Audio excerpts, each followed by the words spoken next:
Good evening, ladies and gentlemen. Joining me tonight on this broadcast on Times Now is the Deputy International Spokesperson of the IDF, Lieutenant Ben Cohen. Thank you very much for joining me right here on Times Now. I want to ask you by beginning with the question that targeting Ayatollah Khamenei, what was the message that the IDF was intending to send, and did Israel and the United States anticipate that this action would embroil the entire region in conflict? So on Saturday morning, the IDF opened an Operation Roaring Lion with one main objective, and that's to prevent an imminent and existential threat on the state of Israel and a threat on the world at large. That threat is the Iranian terrorist regime, and within that regime, ballistic missiles, a nuclear threat, and the proxy network across the Middle East. The IDF operates in accordance to what the political echelon asks of it, and within that, eliminated 40 senior commanders on Saturday morning, including the Supreme Leader Khamenei. We're prepared to continue to operate in order to prevent this existential threat, and will continue to do so over coming days. So let me ask you, with the removal of the 48 senior members of the Iranian establishment, what is your game plan from here onward? Is this a total regime change, or is there more to this development? So again, the IDF's objective is to prevent that imminent threat, and we've been doing that over the last 48 hours. Following those precise strikes on 40 senior members, we've continued to eliminate senior military members while striking other military targets, again in a joint cooperation with the United States. We've been operating jointly in order to strike military targets, including aerial defense systems, including ballistic systems, and including other military targets to prevent the regime from having the ability to pose an imminent threat on the state of Israel and on the world. So let me ask you, there have been reports today that have emerged from Iran that the office of Prime Minister Benjamin Netanyahu were also targeted. Is this true? Can you confirm his status? So I'm not aware of any event as such. There have also been reports that the Air Force Chief offices were also targeted. Any details that you can share with us? So I can't speak to any specific events as you're presenting, but I can tell you that the Iranian terrorist regime is operating in order to target civilians specifically. We've actually declassified intelligence that shows that their strategy is to target Israeli civilians, including yesterday when we saw 9 civilians die in a synagogue in Beit Shemesh in Israel. You know, the Iranian regime, they want to kill civilians. They want to create that stress inside of Israel, and that's what they've been trying to do. In fact, the Iranian authorities have stated that 153 people were killed in a reported strike on a school in Minab, with many believed to be children. What is the IDF's response to these claims? So I'm not aware of any IDF strike in the area of the school. And I'd like to say that an Iranian terrorist regime that cuts off the internet to its people and prevents free access of information, their every word needs to be taken with a grain of salt. That being said, the IDF, in contrast, in stark contrast to the Iranian terrorist regime, doesn't target civilians.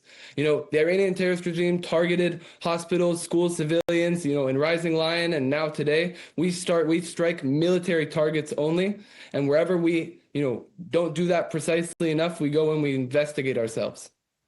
Let me ask you, there is now an active exchange of fire between Israel and Hezbollah, effectively opening a new front in this conflict. If the situation escalates further, is the IDF preparing for the possibility of boots on the ground in Lebanon?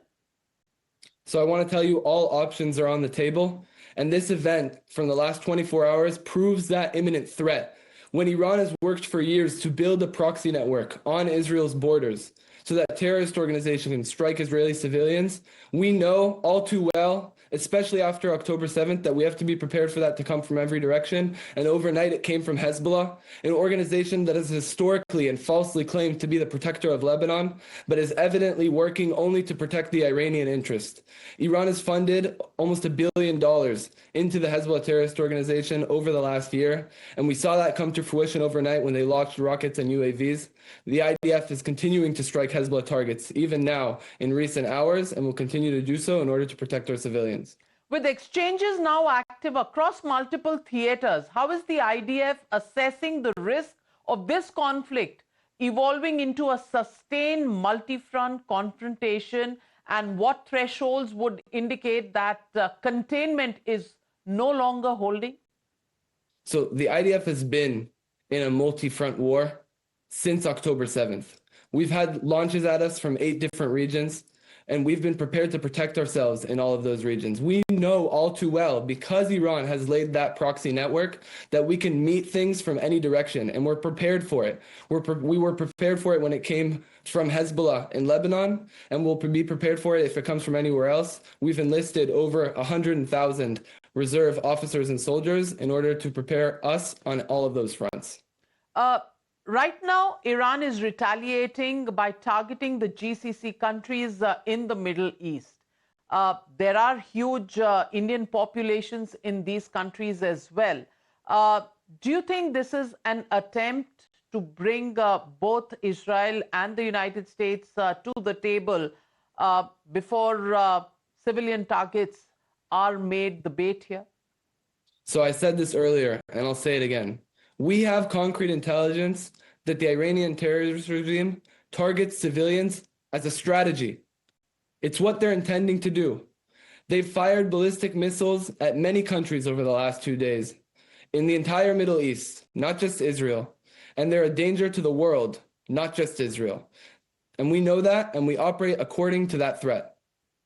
How far are you willing to go? Are you banking on internal unrest in Iran to build after these strikes, or how far and how long is the military action something that Washington and Jerusalem are preparing to go ahead for to meet the political objective of regime change?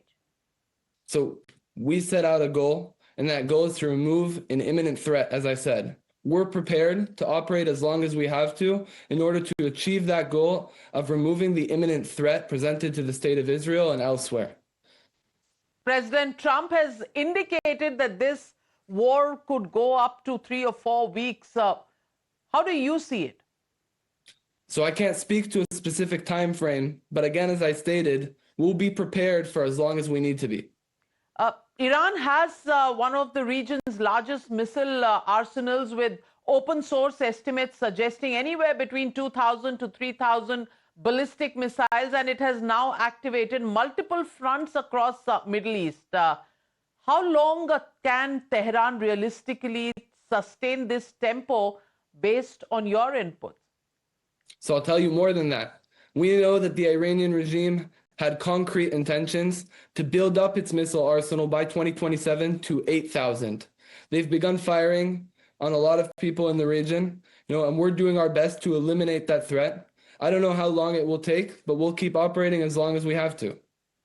Do you see major Arab allies of the US joining the war against Iran? And do you think a larger conflict has reduced the chances of Arab countries normalizing their relations with Israel, especially Saudi Arabia?